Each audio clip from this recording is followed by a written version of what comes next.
It's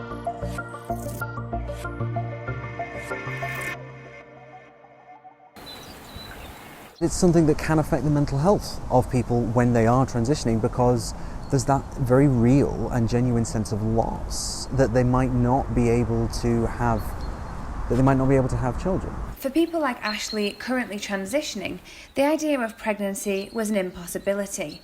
But the conversation is turning towards womb transplants in the trans community and whether it might be an option for them in the future. I know, even just from friends and comrades in the trans community, there are a lot of people who would absolutely jump at it, the idea of possible womb transplant. For me, I find myself being a little bit more cautious about it. But where did it all begin? Research into womb transplantation goes back 20 years, but the first successful pregnancy from transplant was done in 2017 by Mats Brandström at the University of Gothenburg in Sweden, when he removed a uterus due to cancer. And I had to tell her that she will be cured from her cancer, but she cannot become a mother because she doesn't have a uterus. And then she suggested to me, why can't you transplant the uterus from my mother into me? I discussed this with my colleague Ash Hanafi, and we said, well, this may be a possibility. Currently, 1 in 5,000 born females worldwide are born without a womb, and 1 in 500 have absolute uterine factor infertility, both meaning they can't gestate children.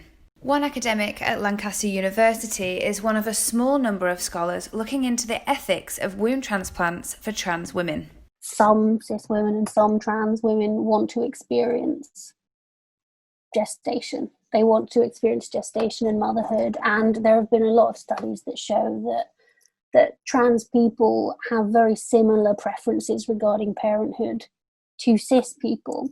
Unfortunately, though, the potential harms are much greater for trans women. So how does a womb get from one woman to another? This illustration will show us exactly how it's done. The operation involves removing the complete uterus from the donor. It's then put on ice and flushed with preservation solution. The uterus is then transferred into the receiver, and between 20 and 40 minutes later, the blood vessels reattach. When the blood begins to flow, the uterus is then fixed in place.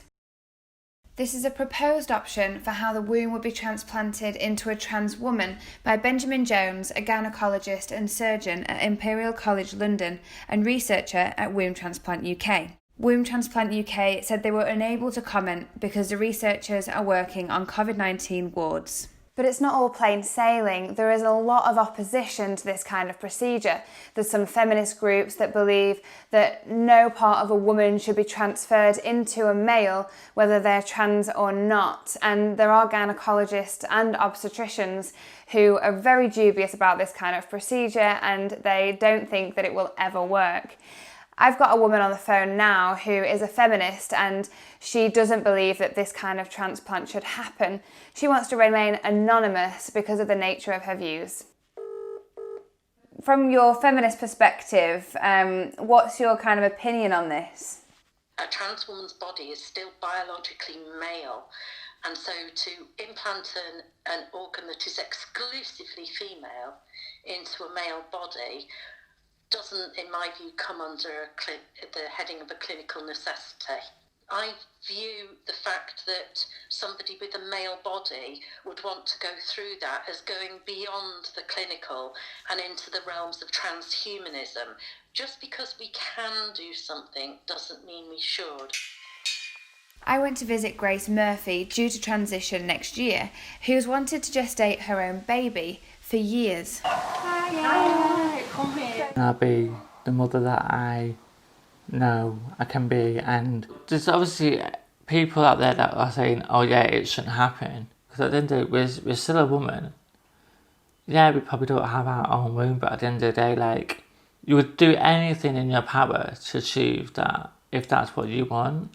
It could be a tremendous step forward. It could help a lot of people really really live their gender in a way that they might have only dreamed about previously. With clinical trials for cis women remaining on the horizon in the UK, people like Ashley and Grace remain hopeful, but it'll still be a long time until the womb transplant will be considered for trans women.